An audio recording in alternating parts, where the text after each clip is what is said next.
Hello everyone, welcome to Inspire Classes. आज lecture number 5 start करेंगे हम लोग ऑप्टिक्स में। और आज का लेक्चर काफ़ी इंपॉर्टेंट होने वाला है क्योंकि आज के लेक्चर में हम लोग रे डायग्राम्स पढ़ने वाले हैं। आपको लास्ट लेक्चर में रूल्स पढ़ाए थे ना, इमेज फॉर्मेशन की जो रूल्स पढ़े थे उनके बिहाफ पे आज रे डायग्राम कंस्ट्रक्ट करना सिखाऊंगा कि कॉनकेव मिरर में कैसे करते हैं और कॉन्वेक्स में कैसे करते हैं। सारी क्रिस्टल क्लैरिटी हो जाएगी। काफ़ी इंपॉर्टेंट है, आपके एग्जाम से बहुत बार पूछे जाते हैं। न्यूमेरिकल के साथ अटैच कर देगा कि न्यूमेरिकल भी सॉल्व करवाएगा और फिर रे डायग्राम भी आपसे बनवा लेगा। थोड़ा ध्यान रखना इस बात का, ठीक है। तो शुरू करते हैं। इमेज फॉर्मेशन सबसे पहले किससे करेंगे? कॉनकेव मिरर की हेल्प से। आपको यहाँ नज़र भी आ रहा होगा कि एक हैंड को अगर इतने बड़े कॉनकेव मिरर के नज़दीक रखा जाए काफ़ी, तो उसकी magnified image, virtual and magnified image ही तो बन रही होगी। सीधी इमेज बन रही है, वर्चुअल क्योंकि मिरर के अंदर बन रही है ना, और हाईली मैग्नीफाइड इमेज बन रही है। तो ऐसा भी होता होगा, देखेंगे सब बातें, ठीक है। स्टार्ट करते हैं।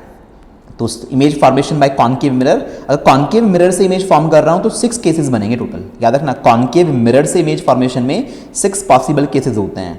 मैंने उनको दिखाया हुआ है समरी फॉर्मेट में कि मेरा अगर ये कॉनकेव मिरर है और ये मेरा पोल हो गया है ना, इस जगह पे पोल होता है, ये आपका फोकस हो गया, उतनी ही डिस्टेंस पे सेंटर ऑफ कर्वेचर हो गया। ये बातें हमने पहले पढ़ ली थी। मैंने 6 डिफरेंट सिचुएशन दिखाई हुई है ऑब्जेक्ट की। हो सकता है ऑब्जेक्ट हमारा फोकस और पोल के बीच में कहीं पे हो सकता है मेरा ऑब्जेक्ट फोकस पे ही रखा हो सकता है ऑब्जेक्ट फोकस और सेंटर ऑफ कर्वेचर के बीच में कहीं पे हो सकता है ऑब्जेक्ट सेंटर ऑफ कर्वेचर पे हो, देन सेंटर ऑफ कर्वेचर के थोड़ा सा पीछे रखा हो जिसे बियॉन्ड सेंटर ऑफ कर्वेचर बोलते हैं, और ये बहुत दूर यानी इन्फिनिटी पे रखा हो। तो कैसे कैसे इमेज बनेगी, इन 6 केसेस को एक एक करके डिस्क्राइब करूंगा इसी ऑर्डर में। तो सबसे पहला केस जो बना रहा हूं वो पोल और फोकस के बीच में कहीं पर भी रखा हो, देखते हैं कैसी इमेज बनेगी। तो this is the case 1 and is quite important. नाम बाद में, सबसे पहले पोल, जितना डिस्टेंस पे एक डॉट लगाओगे उतनी डिस्टेंस पे अगली डॉट लगाना, क्योंकि फोकस और सेंटर ऑफ कर्वेचर एक दूसरे के डबल डिस्टेंस पे होते हैं, ये आपको अच्छे से पता है ऑलरेडी। लाइट में अब इसमें रे डायग्राम चलाते हैं। अपना ऑब्जेक्ट रखा हुआ है ग्रीन कलर से, ABCD नाम सब बाद में रखेंगे। पहली लाइट रे मैंने ब्लू कलर से चलाई और वो लाइट रे आपको नजर आ रही होगी कि आपकी प्रिंसिपल एक्सिस जो है उसके पैरेलल जा रही है। रूल के मुताबिक ये पैरेलल आने वाली लाइट रे टकराने के बाद, रिफ्लेक्ट होने के बाद कहाँ से पास आउट होकर चली जाएगी? तो सर ये हमारी मिरर से, पोल से, सॉरी फोकस से पास आउट होकर चली जाएगी। प्रिंसिपल एक्सिस के पैरेलल आने वाली लाइट रे रिफ्लेक्शन के बाद फोकस से गुजर के चली जाती हैं, कुछ ऐसे, है ना। अगर आप स्केल से बना पाते हो तो भैया स्केल से लाइट रेज बनाइए, अदरवाइज अगर बाय हैंड आपको अच्छे से, हैंड से इतनी अच्छी प्रैक्टिस हो गई बनाने की, तो बाय हैंड बना पाइए। लाइन बहुत ज़्यादा डगमगानी नहीं चाहिए, हिलनी नहीं चाहिए, अच्छा रे डायग्राम बनना चाहिए, क्योंकि किसी की काफ़ी इंपॉर्टेंस होती है। तो पहली लाइट रे ऐसी चली गई। इमेज बनाने के लिए मुझे 2 लाइट रे चाहिए, मेरे को एक और चलानी पड़ेगी। तो आई विल सजेस्ट यू कि दूसरी लाइट रे फिलहाल पोल की तरफ चलाई जाए। पोल की तरफ मैंने ब्लैक कलर से एक लाइट रे चलाई, कुछ एंगल पे आई होगी, ये रूल के मुताबिक ये इतने ही एंगल पे लौट जाएगी। तो कुछ अगर तरीके से बनाओगे, है ना, ऐसा कुछ बनेगा। इस तरह से इमेज फॉर्म होने वाली है। ये हमारा आर हो गया। आप ध्यान से देखो, ब्लू वाली लाइट रे और ब्लैक वाली लाइट रे आगे जाके और ब्रॉड हो जाएंगी, है ना, ये मिलेंगी नहीं कभी भी।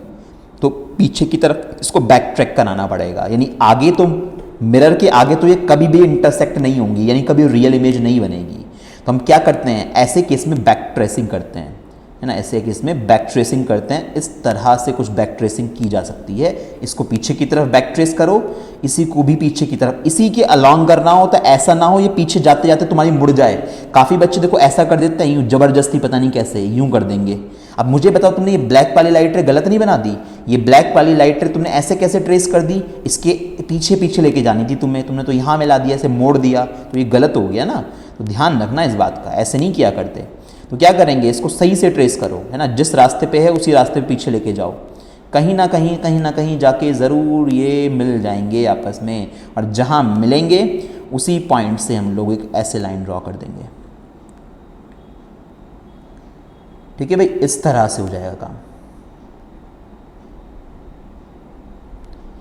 हेड से चली थी लाइट रेज, यहां तो कहीं इंटरसेक्ट नहीं हुई, बट बैक ट्रैक करने पे ये इस जगह कट गई। तो सर अगर ये ऑब्जेक्ट का नाम आपका AB था, तो इस इमेज का नाम A', B' रख दिया जाता है, और ये इमेज बिल्कुल इरेक्ट बनी है। सीधी इमेज बनाना, तिरछी मिर्ची मत बनाना, है ना, और डॉटेड लाइन से बनेगी, क्योंकि मिरर के पीछे की कहानी है, सब वर्चुअल है। ठीक है, पॉइंट्स के नाम लिख लो, ये पोल था, ये फोकस रहा था, ये सेंटर ऑफ कर्वेचर रहा था। साफ साफ समझ में आता है कि अगर हमारा ऑब्जेक्ट फोकस और पोल के बीच में कहीं रखा हो, यानी मिरर के काफ़ी नज़दीक रखा हो, तो उसके मिरर के अंदर काफ़ी बड़ी इमेज बनती है और एक वर्चुअल इमेज बनती है। ठीक है, तो नेचर ऑफ द इमेज हम लिख लेते हैं, ये इंपॉर्टेंट बात हो गई हमारे लिए। तो इस सिचुएशन में इमेज की नेचर कैसी बनी कि सर एक तो वर्चुअल एंड इरेक्ट इमेज बनी है। सबसे पहली बात तो यही हुआ है, वर्चुअल एंड इरेक्ट, क्योंकि वर्चुअली कट हुई है लाइन, सीधी इमेज है वर्चुअल एंड इरेक्ट। दूसरी बात हाईली मैग्नीफाइड, बिल्कुल सही है, काफ़ी बड़ी इमेज बनी है, हाईली मैग्नीफाइड। तीसरी बात और बताओ इसके अलावा और क्या होगा सर, इमेज मिरर के पीछे बनी है, यानी बिहाइंड द मिरर। तो इमेज इज फॉर्म्ड या image formed behind the mirror, image formed behind the mirror.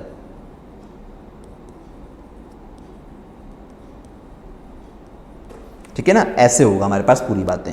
तो वर्चुअल एंड इरेक्ट इमेज बनी, हाईली मैग्नीफाइड बनी, इमेज कहाँ बनेगी, मिरर के पीछे बनेगी।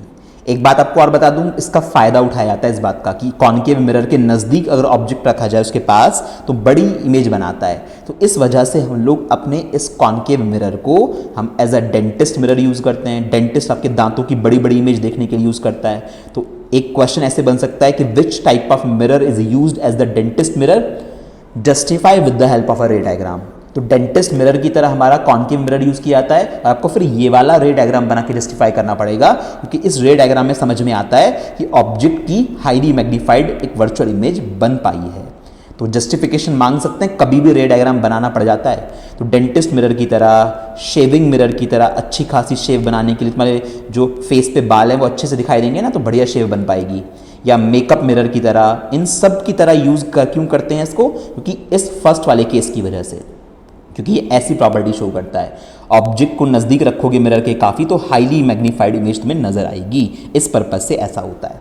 ठीक है, ये क्लियर हो गया। तो अगर कभी भी पूछे कि इस तरह से कौन सा मिरर यूज़ किया जाता है तो कॉनकेव मिरर होता है, और रे डायग्राम बना के जस्टिफाई करने को बोले तो ये वाला रे डायग्राम आप बना के आओगे। तो ये फर्स्ट केस काफ़ी इंपॉर्टेंट था। सेकेंड केस में ऑब्जेक्ट को ले जाके तुमने पीछे यानी एग्जैक्ट अपने फोकस पॉइंट पे ही रख दिया। अब क्या होगा देखते हैं। पहली लाइट पैरेलल प्रिंसिपल एक्सिस के फोकस में से पास करा दो इसको, तो नॉर्मली है ना, रूल के मुताबिक ये फोकस में से चली जाएगी। ठीक है सर, फोकस में से चली गई। दूसरी लाइट रे पोल की तरफ लेके आओ, पोल की तरफ लेके आओ, कुछ एंगल पे आएगी, आई एंगल पे, तो इतनी ही एंगल पे लौटा दी जाएगी। तो अगर इसको तरीके से बनाओगे ना, थोड़ा थोड़ा देखो रे डायग्राम में तुम्हें याद भी रखना पड़ेगा।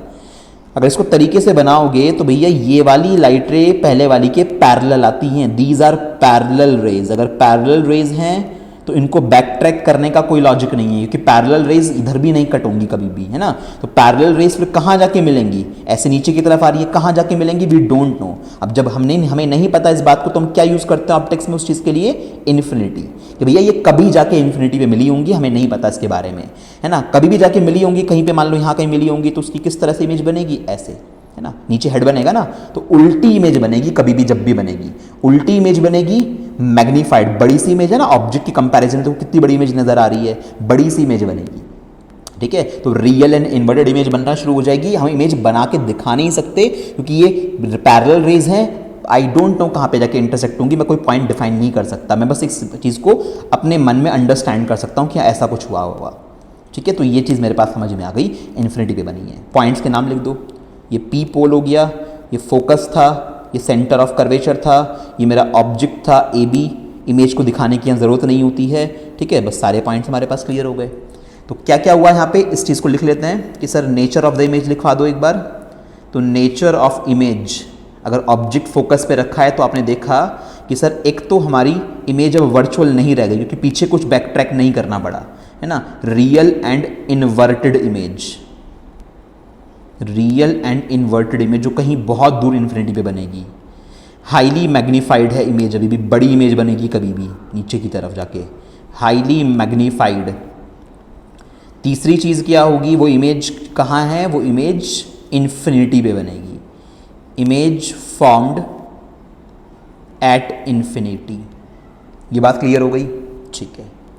आगे बढ़ते हैं, अगला केस, अब इसे और पीछे देखो, पीछे मिरर से पीछे लेके जाते आ रहे हैं, आप देखोगे धीरे धीरे इमेज का साइज छोटा होता जाएगा। अभी तक हाईली मैग्नीफाइड आ रही है, अब इस केस में थोड़ा मैग्नीफिकेशन कम हो जाएगा। बनेगी तो अभी भी ऑब्जेक्ट से बड़ी, बट उतनी बड़ी नहीं बनेगी जितनी पहले बन रही थी। कहाँ रखा? फोकस और सेंटर ऑफ कर्वेचर के बीच में कहीं को भी रख दो। दो लाइट रेस चलाइए, पहली लाइट रे प्रिंसिपल एक्सिस के पैरेलल, फोकस में से निकाल दो उसको, तो है ना, ये फोकस में से पास होकर चली जाएगी कुछ ऐसे। और उसके बाद दूसरी लाइट रे कहाँ की तरफ चलाऊंगा? दूसरी लाइट रे अच्छा होता है कि बेटर है कि आप कहाँ की तरफ चलाओ? ऑप्शन दो हैं, आप पोल की तरफ भी चला सकते हो, आप यहाँ पे फोकस से भी चला सकते हो लाइट रे, उससे भी बन जाएगा। तो देखो दूसरे से करा के दिखाता हूँ भाई। देखो आप पोल की तरफ चला लो, फिर ऐसे मुड़ के ले आना, नहीं तो फोकस में को निकाल लो ना, वो भी तो ईजी है। आपको रूल तो पढ़ाया था। क्या रूल था? थोड़ा सा ठीक से बनाता हूँ मैं इसको, कि सर अगर कोई लाइट रे फोकस में को होके आती है ना, फोकस में से होके आ रही है, तो मिरर से स्ट्राइक होने के बाद वो पैरेलल हो जाएगी प्रिंसिपल एक्सिस के, है ना, कुछ ऐसे हो जाएगी वो, कुछ इस तरह से। क्या मैं जस्टिफाई कर पाया बात को कि आपने रूल पढ़ा था ये? भैया प्रिंसिपल एक्सिस के पैरेलल आती है तो फोकस में से निकल जाती है, फोकस में को होके आती है तो प्रिंसिपल एक्सिस के पैरेलल चली जाती है। काफ़ी आसान तरीका है इसको बनाने का। इस पॉइंट पे काट दिया इसने, हेड से चली थी, यहाँ पे काट दिया तो यहाँ भी हेड बनेगा, यानी ऐसी इमेज बनेगी कुछ, यानी उल्टी इमेज बनेगी। क्या तुम समझ पा रहे हो उस बात को? ये हमारी ए डैश बी डैश हो गई, उल्टी इमेज बनी है ना। ये हमारा अगर ए बी था तो ये ए डैश बी डैश बनी है, और आप देख पा रहे हो कि अभी भी इमेज ऑब्जेक्ट से थोड़ी सी बड़ी है। ए डैश बी डैश थोड़ा सा बड़ा है ए बी के कंपैरिजन में अभी भी, ठीक है ना। ये मेरा पोल हो गया, ये मेरा फोकस हो गया, ये मेरा सेंटर ऑफ कर्वेचर हो गया, ठीक है। इस तरह से मैंने बाकी पॉइंट भी लिख दिए। याद भी रखना थोड़ा थोड़ा भी है कि अगर ऑब्जेक्ट को हमने सी और एफ के बीच में कहीं रखा, इमेज सी के पीछे बनती है ना। और इमेज अभी तो बड़ी है फिलहाल, अभी तक तो हाईली मैग्नीफाइड नहीं है, बट मैग्नीफाइड तो है अभी भी, ठीक है। तो नेचर ऑफ इमेज लिख लेते हैं। तो sir what is nature of image? तो नेचर ऑफ इमेज की अगर बात की जाएगी यहाँ पे, तो इमेज का नेचर कैसा हो गया? एक तो इमेज बनी है फिर से रियल एंड इन्वर्टेड, है ना। वर्चुअल तो बस एक ही केस में बनती है, वो पहले वाले में। दूसरी बात मैग्नीफाइड, हाईली वर्ड हटा देना बस, है ना, मैग्नीफाइड। नेक्स्ट बात कहाँ बनी है? सर सेंटर ऑफ कर्वेचर के पीछे बनी है। जब ऑब्जेक्ट सी और एफ के बीच में कहीं पे था तो इमेज सी के पीछे बनी है। तो image formed beyond centre of curvature, ठीक है, सेंटर ऑफ कर्वेचर के पीछे बनी है। ये एक बात समझ में आ गई। ऐसे नेचर डिफाइन कर सकते हैं। अगला केस 4। अब क्या करो? अभी सी और एफ के बीच में रखा था, अब ले जाके सी पे ही रख दो, यानी सेंटर ऑफ कर्वेचर पे ही ऑब्जेक्ट रख दिया। इस डायग्राम को अगर तुम्हें अच्छे से बनाना है तो यहाँ पे एक बात याद रखनी पड़ेगी पहले से ही, कि सर अगर हमने सेंटर ऑफ कर्वेचर पे ऑब्जेक्ट रखा होता है तो उसकी इमेज उसी के नीचे उतने ही साइज की बनती है। और ये पहले ही बना लेना बच्चों, ये पहले ही बना लेना, मैं तुम्हें कह रहा हूँ, अगर तुम्हें अच्छा डायग्राम बनाना है तो। नहीं तो बच्चों के रे डायग्राम में लाइन वाइन हिल जाती है थोड़ी बहुत, उनका गलत डायग्राम बनता है। ये आप पहले से ही दूसरे पेन के कलर से, किसी भी कलर से सेम साइज की एक इमेज इसी के जस्ट नीचे पहले ही तैयार कर लो। भाई फाइनल रे डायग्राम बनने के बाद किसको पता क्या चीज़ पहले बनी थी? अल्टीमेटली तो रे डायग्राम बना के आना है ना, वो सही होना चाहिए। तो पहले से बना लो, इतना याद रख के कि सेंटर ऑफ कर्वेचर पे अगर ऑब्जेक्ट रखूंगा तो सेम साइज की इमेज उसी के नीचे बन जाती है। अब बना देते हैं बस, अब तो रे मिलानी है मुझे। पहली लाइट रे प्रिंसिपल एक्सिस के पैरेलल फोकस में से होके जाएगी और इससे टच होते हुए, है ना, ऐसे कुछ। क्या कुछ बातें समझ में आ रही हैं? अब इससे वो कितना आसान हो जाएगा ट्रेस करना, बिल्कुल बच्चों वाला खेल। हाँ सर ऐसे जाएगी। दूसरी लाइट रे कहाँ को पास कराऊं? मेरे पास फिर से दो ऑप्शन है, मैं पोल की तरफ भी ले जा सकता हूं, बट मुझे एक और आसान ऑप्शन दिख रहा है, मैं फोकस में से निकालूंगा अब की बार, जैसे मैंने पहले करा था। रूल के हिसाब से चलना, कैसे भी चला लो लाइट रे को, कोई फर्क नहीं पड़ता। फोकस में से अगर सर आपने निकाल दिया तो ये प्रिंसिपल एक्सिस के पैरेलल हो जाएगी, और पक्का तरीके से भी देखोगे बिल्कुल बढ़िया डायग्राम बन रहा है ना, एक्यूरेसी बहुत अच्छी आई है। हाँ वाकई में इस पॉइंट पे कट हुई है। तो हमें दिख रहा है कि सर हमारा जो ऑब्जेक्ट था ये ग्रीन कलर वाला ए बी, इसकी इमेज जो बनी है ए डैश बी डैश, है ना, कलर के हिसाब से नाम लिख रहे हैं, तो ये इमेज सेम साइज की है। अभी देखो पहले हाई मैग्नीफिकेशन हुआ करता था, जब सी और एफ के बीच में रखा थोड़ा कम मैग्नीफिकेशन होने लगा, अब मैग्नीफिकेशन यानी बड़ी इमेज का बनना ही बंद हो गया। अब इमेज साइज ऑब्जेक्ट साइज बराबर आ रहे हैं। अब अगर ऑब्जेक्ट को आप इससे पीछे रख दोगे अगले केस में, तब देखेंगे क्या होगा, फिर छोटी इमेज बननी शुरू हो जाएगी। ठीक है, नेमिंग कर लो, पोल, फोकस, सेंटर ऑफ कर्वेचर। ठीक है ना, तो ये बातें हमारे पास हो गई। तो ये रे डायग्राम काफ़ी इंपॉर्टेंट है, यानी ये एक ऐसा केस है कॉन्केव मिरर का जहाँ पे इमेज का साइज ऑब्जेक्ट के साइज का बराबर होता है ना, तो यानी दोनों बराबर साइज के होते हैं। इमेज तो अभी भी उल्टी बन रही है, रियल एंड इन्वर्टेड बन रही है, रियलिटी में कट किया है ना रेज ने, तो फिर से नेचर ऑफ इमेज हमें हर बार लिखना होगा। सारे केस आपके टिप्स पे होने चाहिए। नेचर ऑफ इमेज, तो सर नेचर ऑफ इमेज यहाँ पे जो बनी है फिर से रियल एंड इन्वर्टेड, ये तो है ही है। इसके अलावा same size as the object, यहाँ पे कोई मैग्निफिकेशन नहीं हुआ है, same size as the object, image का साइज ऑब्जेक्ट के साइज जितना ही है। नेक्स्ट बात, अगली बात क्या चीज़ कि भैया इमेज जो है जहाँ पे आपका सेंटर ऑफ कर्वेचर था, जहाँ ऑब्जेक्ट था, उसी के जस्ट नीचे बनी है। यानी इमेज कहाँ बनी है, सेंटर ऑफ कर्वेचर पे ही बनी है। Image formed at centre of curvature. ठीक है ना, तो ये बात हमारी क्लियर हो गई। चलिए अगला केस, फिफ्थ वाला, और पीछे ले जाओ, बियॉन्ड सेंटर ऑफ कर्वेचर। तो बियॉन्ड सेंटर ऑफ कर्वेचर ले जाएंगे, ऑब्जेक्ट तुम्हें नजर आ रहा है, ठीक है, लाइट रे चलाते हैं। पहली लाइट रे प्रिंसिपल एक्सिस के पैरेलल आई, कहाँ से निकालूं, फोकस में से, है ना, फोकस में से पास होके चली गई, कुछ इस तरह से। तो ये फोकस में से पास होके चली गई लाइट रे। दूसरी लाइट रे कैसे आएगी, सर दूसरे वाली जो लाइट रे है मेरे पास वो कहाँ से, आपकी मर्जी है, पोल में से ले आओ। आसान तरीका कौन सा है यहाँ फिर से कि सर इसी फोकस में से पास कराओ ना उसे भी, है ना। दूसरी लाइट रे में फोकस में से लेके गया तो टकराने के बाद प्रिंसिपल एक्सिस के पैरेलल हो जाएगी। तो ठीक से बनाओगे अगर डायग्राम, ठीक है, थोड़ा सा भी 1 मिनट सही नहीं बनाइए, लाइन बिल्कुल बढ़िया से बनाना ना, बिल्कुल सही बनेगा तुम्हारा डायग्राम, कोई गड़बड़ नहीं आएगी आपसे। तो कुछ इस तरह से, है ना, ऐसे टकरा के चली जाएगी।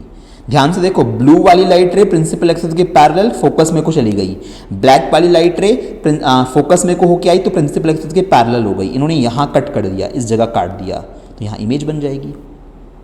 और दिख भी रहा होगा अब छोटी इमेज बन रही है, पहले से इमेज जो बन रही है, ये जो मैंने इमेज बनाई ये ऑब्जेक्ट से छोटी है, यही होता है हमेशा। ऑब्जेक्ट को कहां रख दिया गया, सेंटर ऑफ कर्वेचर के पीछे ले जाके रख दिया गया, है ना। ऑब्जेक्ट को जैसे ही सेंटर ऑफ कर्वेचर के पीछे ले जाके रखा, इमेज सी और एफ के बीच में बनने लगी कहीं पे। आप देख रहे हो ना, उल्टा केस है। आपने पहले पढ़ा था जब सी और एफ के बीच में ऑब्जेक्ट था तो इमेज सी के पीछे बनती थी, और अगर ऑब्जेक्ट सी के पीछे है तो इमेज सी और एफ के बीच में बनती है, एक दूसरे के रेसिप्रोकल केसेस हैं। ठीक है जी, और छोटी इमेज बनना शुरू हो गई। जैसे जैसे कॉन्केव मिरर से ऑब्जेक्ट दूर जाता जाएगा वैसे वैसे मैग्निफिकेशन कम होता जाएगा। तो क्लियर डायग्राम बन गया ये। सर छोटी इमेज बनी है, रियल और इन्वर्टेड है, छोटी इमेज है और सी और एफ के बीच में बननी है। तो इससे लिखो nature of image. Nature of image, तो नेचर ऑफ इमेज क्या आएगा कि सर हमारे पास ये इमेज कहाँ बनी है, ये एक तो हमारी रियल और इन्वर्टेड है, रियल एंड इन्वर्टेड इमेज है। दूसरी बात छोटी इमेज है, डिमिनिश्ड इमेज। छोटी इमेज को ऑप्टिक्स में बोलते हैं diminished, diminished image. Diminished image का मतलब स्मॉल इमेज, है ना, छोटी इमेज।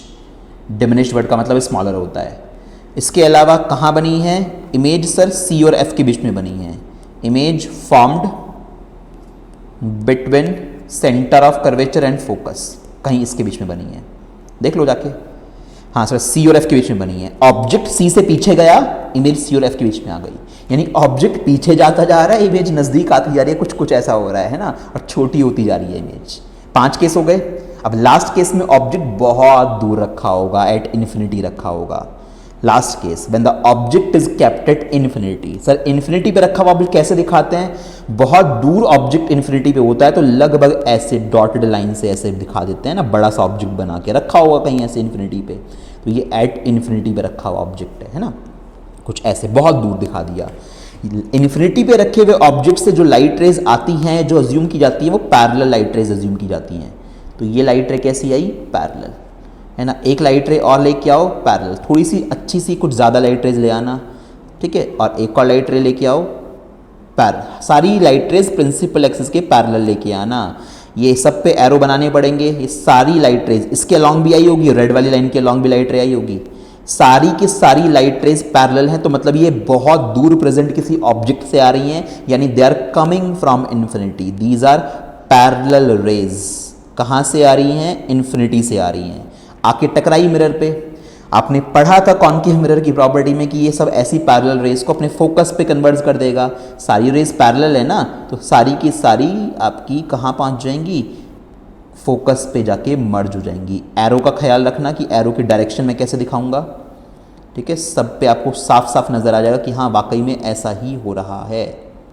तो क्या मैं ये बोल सकता हूँ एक बहुत छोटी सी इमेज बनी है ना, और बहुत छोटी सी इमेज बनी है, रियलिटी में कट हुआ है यहाँ पे, तो यानी रियल और इन्वर्टेड इमेज, रियल इमेज तो इन्वर्टेड ही होती है, रियल और इन्वर्टेड इमेज बनी है, बहुत छोटी इमेज बनेगी। इतने बड़े ऑब्जेक्ट की एक पॉइंट साइज जैसी है ना, बहुत छोटी सी इमेज, लगभग ऐसी सी है ना, ऐसे ज़्यादा से ज़्यादा अगर इसको माइक्रोस्कोप लगा के भी देखूंगा ना तो ऐसी सी दिखेगी, इस तरह की कुछ इमेज दिखेगी। बहुत छोटी सी इमेज बन रही है, रियल और इन्वर्टेड है। आपको यहाँ तो पॉइंट नजर आ रहा है ना, अगर इसको मैं थोड़ा सा जूम करके देखूं किसी इंस्ट्रूमेंट से तो कुछ ऐसा नजर आएगा, उल्टा एरो। छोटी सी इमेज बन रही है, रियल और इन्वर्टेड है। कहाँ बन रही है सर? फोकस पे बन रही है। फिर से एक एनालॉजी देखो, कैसी एनालॉजी कि जब आपने ऑब्जेक्ट को फोकस पे रखा था, याद करो सेकंड केस, तब इमेज इन्फिनिटी पे बनी थी। अब ऑब्जेक्ट इन्फिनिटी पे रख दिया तो इमेज फोकस पर बन रही है ना। ऐसा ही एक और केस कौन सा आया था, जब ऑब्जेक्ट को सी और एफ के बीच में रखा था कहीं पे, तो इमेज सी के पीछे चली गई थी, और जब ऑब्जेक्ट को सी के पीछे रखा था तो इमेज सी और एफ के बीच में आ गई थी। तो इस तरह से चार केस तो एक दूसरे के रेसिप्रोकल ही हैं, तो आई थिंक याद रखने में कोई दिक्कत नहीं होनी चाहिए। तो ये मैंने इन्फिनिटी वाला बना दिया। अब मैं इसकी भी नेचर लिख देता हूँ। अब यहाँ पे इमेज बहुत छोटी हो गई है, डिमिनिश्ड की जगह भी क्या लिखूंगा? Highly diminished. Nature of image real और इन्वर्टेड, रियलिटी में बनी है, बिल्कुल सही बात है, रियल और इन्वर्टेड हो गई। दूसरी बात हाईली डिमिनिश्ड, सर बहुत छोटी इमेज बनी है, हाईली डिमिनिश्ड, ठीक है। तीसरी चीज कहाँ बनी है? फोकस पे बनी है। इन्फिनिटी पे ऑब्जेक्ट रखा है तो इमेज फोकस पे बनी है, इमेज फॉर्म्ड एट फोकस, ठीक है, फोकस पॉइंट पे, प्रिंसिपल फोकस बोल सकते हो आप, वहां पे बनी है। क्या मेरी पढ़ाई हुई बातें समझ में आ रही हैं? 6 के 6 केस कॉन्केव मिरर के 2-2, 3-3 बार बना के देख लेना, यानी 6 3 जा 18 बना के देखो। 18-20 बार मेहनत करोगे ना, हमेशा माइंड में सेट रहेंगे अच्छे से। और अगर यूं सोचोगे हम तो पढ़ लेंगे, तो भैया जैसी आदत पड़ी हुई है वो वही चलती रहेंगी, और तुम्हें आगे जाके फील होगा अपने एग्जाम तक जाके कि हमसे डायग्राम बनते नहीं हैं, हमसे बहुत मिस्टेक्स होती हैं। अगर अभी की अभी इंप्रूव कर लोगे तो ये बहुत ईजी हैं, इनको बनाने में और याद रखने में कुछ भी नहीं है। उसके लिए थोड़ी मेहनत करनी पड़ती है, वो करो। कॉन्केव मिरर की स्टोरी खत्म हो गई। Let's start with convex mirror. Now image formation by convex mirror. Sir क्या इसमें भी 6 केस आएंगे? आंसर है नो। ये बहुत ब्यूटीफुल मिरर है। ये कहता है कि भैया ज़्यादा टेंशन नहीं लेते, 2 केस में काम निपटा देते हैं, बस 2 केस आएंगे, काम खत्म। 6 के 2 बन गए, मतलब यहाँ पे कॉन्केव में 6 बनेंगे, यहाँ 2 बनेंगे। 2 ही क्यों बनेंगे? रीजन बताऊंगा तुम्हें, है ना। हवा में बात नहीं करेंगे 2 ही क्यों बने, बाकी कहाँ गए, रीजन बताऊंगा, यहाँ बाकी बन ही नहीं सकते। खैर, ये जो तुम्हें मिरर दिखाई दे रहा है, अक्सर आपको ड्राइविंग मिरर, मतलब सीट के बराबर में भी होता है ना, कार चला रहे हो, स्कूटी बाइक चला रहे हो, सीट के साइड में जो मिरर होता है जहाँ से पीछे का ट्रैफिक दिखता है, तो वो कॉन्वेक्स मिरर ही होता है। ये एक कॉन्वेक्स मिरर ही है, ठीक है। तो ये ऐसा सब कुछ होता है। तो हम 2 केस था, 2 केस क्यों बने? आप थोड़ा सोचो। ये कॉन्वेक्स मिरर है जिसके गड्ढे वाली साइड पे पॉलिश होती है, उसे कॉन्वेक्स बोलते हैं। भैया यहाँ पे इसका कर्वेचर तो इधर की साइड पे बैठेगा ना, कहीं पे कुछ यूं बना के, यानी इसका FB पॉलिश के पीछे चला गया, इसका कर्वेचर, सेंटर ऑफ कर्वेचर भी पॉलिश के पीछे चला गया। सोच रहे हो ना, FB पॉलिश के पीछे, सेंटर ऑफ कर्वेचर भी पॉलिश के पीछे, यानी ये दोनों मिरर के पीछे आ गए। अब यहां तो ऑब्जेक्ट नहीं रखोगे ना, ऑब्जेक्ट तो मिरर के फ्रंट साइड में रखा जाता है, तो यहां पे ऐसे केस कैसे बना दोगे कि पोल और फोकस के बीच में रखा, फोकस पे रखा, फोकस और सेंटर ऑफ कर्वेचर के बीच में? पीछे तो तुम यहां रख ही नहीं सकते। शीशे के पीछे कोई चीज रख के कभी उसकी इमेज बनती है क्या? नहीं ना। तो आप इधर तो कुछ भी रख नहीं सकते, और फ्रंट में कोई नाम बचा नहीं। तो इसलिए क्या कहते हैं कि भैया 2 केस पॉसिबल हैं, पहला केस और दूसरा केस। दूसरा केस तो वही इन्फिनिटी वाला, मिरर से बहुत दूर ले जाके रख दिया, दूसरा केस हो गया। फर्स्ट केस कौन सा बनेगा? आपके कॉन्वेक्स मिरर से कुछ फाइनाइट डिस्टेंस पे, 5 सेंटीमीटर, 10, 15, 20, 30, है ना, कुछ फाइनाइट डिस्टेंस पे आपने ऑब्जेक्ट को रख दिया। आप यहाँ रख लो, यहाँ रख लो, यहाँ रख लो, कहीं भी रख लो, है ना। आप इनमें से यहाँ रख लो, ऑब्जेक्ट को इधर रख लो, इधर रख लो, बहुत दूर मत रखना। तो इन सब के केस में एक ही कहानी होने वाली है। आप देखोगे अल्टीमेटली जो ये कॉन्वेक्स मिरर इमेज बनाएगा ना, ये इमेज तो पीछे बनाएगा हमेशा, वर्चुअल इमेज बनाएगा हमेशा, हमेशा छोटी इमेज बनाएगा, बड़ी ये कभी बना ही नहीं पाता, सेम साइज की भी नहीं बना पाता। तो ये कॉन्वेक्स मिरर हमेशा बड़ी बड़ी चीज़ों को छोटा छोटा करके दिखा देता है। तभी तो गाड़ी के रियर व्यू मिरर में आपको पीछे की बिल्डिंग, इतनी बड़ी बड़ी बिल्डिंग नजर आ जाती है। सोचो इतनी बड़ी बिल्डिंग छोटे से शीशे में कैसे आ गई, यानी बड़ी बड़ी बिल्डिंग की छोटी सी इमेज बना देता है ये, इसलिए इसको ड्राइविंग मिरर में यूज़ करते हैं, यही इसकी खास बात होती है। ठीक है, तो 6 केस क्यों पॉसिबल नहीं है? 6 केस तब बनते हैं जब ऑब्जेक्ट को P और F के बीच में, F पे, F और C के बीच में, C पे, बियॉन्ड C ऐसे रखते। यहाँ रख नहीं सकते क्योंकि शीशे के पीछे चली गई सारी चीज़ें। भैया फ्रंट में तो केस बचेंगे ही नहीं, फ्रंट में तो एक केस फाइनाइट डिस्टेंस वाला, दूसरा इनफाइनाइट वाला, कहानी खत्म। मजे आ गए तुम्हारे। चलो first case important, convex mirror से जब कोई ऑब्जेक्ट कुछ फाइनाइट डिस्टेंस, अंदाजे से कुछ फाइनाइट डिस्टेंस पे रख दिया मैंने, देखते हैं क्या होने वाला है ना। पहली लाइट रे चलाते हैं प्रिंसिपल एक्सिस के पैरेलल एज यूजुअल, है ना। पहली लाइट रे प्रिंसिपल एक्सिस के पैरेलल चली, क्या होगा? फोकस में को होके जाएगी, बट पीछे तो पॉलिश है, तो फोकस में से आती हुई महसूस होगी। ये समझा रखा है अच्छे से। तो कैसे बनाओगे इस रे डायग्राम को? कुछ ऐसे से, ऐसे पीछे डॉटेड बना देना और इसको आगे ट्रेस कर देना, कुछ ऐसे। यानी लाइट रे प्रिंसिपल एक्सिस के पैरेलल आई और फोकस में से आती हुई महसूस हुई। ये तो बन गई पहली रे। दूसरे का मैं क्या करूं? दूसरी वही मैंने आपको जो रूल बता रखा है, पोल की तरफ ले जाओ। दूसरी लाइट रे पोल की तरफ गई, कुछ एंगल पे गई होगी, तो रूल के हिसाब से उतने ही एंगल पे रिफ्लेक्ट हो जाएगी। बिल्कुल सही बात है, कुछ ऐसे रिफ्लेक्ट हो जाएगी आर एंगल पे। अब ध्यान से देखो, ब्लू वाली लाइट रिफ्लेक्ट होके वहां चली गई, ये अपनी अलग दुनिया में चली गई, ये दोनों तो कभी नहीं मिलने गई इधर की साइड। तो पीछे बैक ट्रेस करना पड़ेगा मुझे से ब्लैक वाली लाइट रे को। तो सर हाँ, पीछे की तरफ आपको इसे बैक ट्रेस ही करना पड़ेगा। और बैक ट्रेस जैसे तुमने करा, इस पॉइंट पे इसने काट दिया। ब्लैक वाली लाइन ने ब्लू वाली लाइन को शीशे के पीछे वर्चुअली कट कर दिया, यानी ये एक वर्चुअल इमेज बनी है। हेड से लाइट रे चली थी, यहां पे कट करा तो यहां पे हेड बनेगा।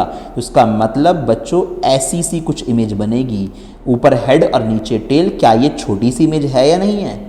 और पोल और फोकस के बीच में कहीं बन रही है। तो यही होता है कॉन्वेक्स मिरर के सामने जब भी कोई ऑब्जेक्ट रखोगे ना, बड़ा सा भी आप ऑब्जेक्ट एक फाइनाइट डिस्टेंस पे, तो यू विल फील दैट कि आपका कॉन्वेक्स मिरर उसकी एक छोटी सी वर्चुअल इमेज बना देगा। और वर्चुअल इमेज देखने के लिए आपको शीशे के सामने ही आना पड़ता है। आप इस इमेज को मिरर के आगे आके ही देख पाओगे, क्योंकि इसको स्क्रीन पर कैप्चर तो कर नहीं सकते, शीशे में झांक के देखना पड़ेगा। क्या बात क्लियर हो रही है? रे डायग्राम बन गया ना बड़ा आसानी से। क्या दिक्कत हुई? अब सर नेचर बता दो इमेज का। नेचर तो दिख रहा है, virtual and erect Sidhi image बनी है, छोटी इमेज बनी है और शीशे के पीछे बनी है, या फिर पोल और फोकस के बीच में बनी है, कहीं पे ऐसे बोल सकते हो। लिख देते हैं इसी बात को, क्या इशू है इसमें? ठीक है, काम आसान है अगर थोड़ा मेहनत करके बनाए जाए तो सर नेचर ऑफ इमेज के अगर बारे में बात करें तो एक तो वर्चुअल एंड इरेक्ट है ना। वर्चुअल याद रखना, हमेशा कॉन्वेक्स मिरर वर्चुअल इमेज ही बनाता है, ये रियल बनाता ही नहीं है। Virtual and erect, diminished image, छोटी इमेज बनाई है इसने। ये कभी बड़ी इमेज या सेम साइज की इमेज बनाता ही नहीं है, छोटी ही इमेज बनाता है हमेशा, है ना। इसका फायदा बहुत होगा हमें। और तीसरी चीज कहाँ बनी है? Image formed between P and F, पोल और फोकस के बीच में बनी है। इसका फोकस वर्चुअल होता है, आपको पता है, तो इसलिए यहाँ कहीं बीच में बनी है। समझ में आ गई ना बातें? ठीक है, पहला केस खत्म। दूसरा केस वही इन्फिनिटी वाला। इन्फिनिटी वाला केस सबसे आसान होता है। दूसरा केस ऑब्जेक्ट बहुत दूर, बहुत दूर मतलब रख दो यहाँ पे ऐसी अंदाजे से, बहुत दूर तो हमें पता नहीं कितना होगा, है ना। ये रख दिया, एट इन्फिनिटी लिख देना इसके ऊपर। चला दो पैरेलल लाइट रेज, 2-4 रेज अपनी मर्जी से। थोड़ा ठीक से बनाना, मेरी लाइट रेज कभी कभी टेढ़ी हो जाती हैं। ऐसे एक ये बनाया, एक ये बनाया, एक लाल वाली रेज हुई गई ऑटोमेटिकली, एक ये बनाया, एक ये बनाया, 4 रेज बहुत हैं। ये ऐसे गई, ये ऐसे, सारी की सारी प्रिंसिपल एक्सिस के पैरेलल हैं, फोकस में से आती हुई महसूस होंगी। तो ये फोकस में रियलिटी में तो जा नहीं सकती। ऐसे ट्रेस कर दूंगा और इसे पीछे बैक ट्रेस कर दूंगा। समझ पा रहे हो ना? ये बनाया था आपने जब इसकी डाइवर्जिंग नेचर दिखाई थी। ठीक है ना, कुछ कुछ बनाने की भाई कोशिश मैं कर रहा हूं अपनी मर्जी से। ये ऐसी चली जाएगी और फिर ये ऐसे, तो अच्छे से बनाओगे, क्लैरिटी से बनेगा डायग्राम, कोई दिक्कत वाली बात नहीं है। ठीक है भाई, तो हमारे पास नजर आया कि सर ये पैरेलल लाइट रेज जो गई ये टकरा के डाइवर्ज हो गई, फैल गई, बट इनको पीछे की तरफ अगर बैक ट्रेस किया गया तो वर्चुअली इन्होंने इस फोकस पे कट कर दिया आपस में, डॉटेड लाइन से कट हुई है ना वर्चुअली।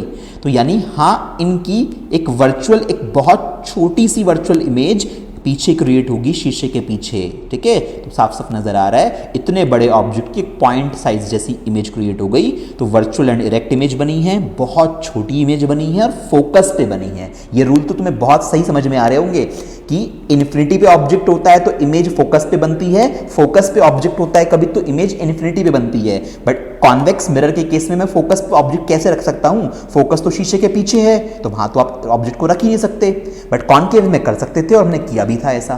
तो यहां साफ साफ समझ में आ रहा है एक पॉइंट साइज जैसी छोटी सी इमेज बनी है। इस बात को भी लिख दो।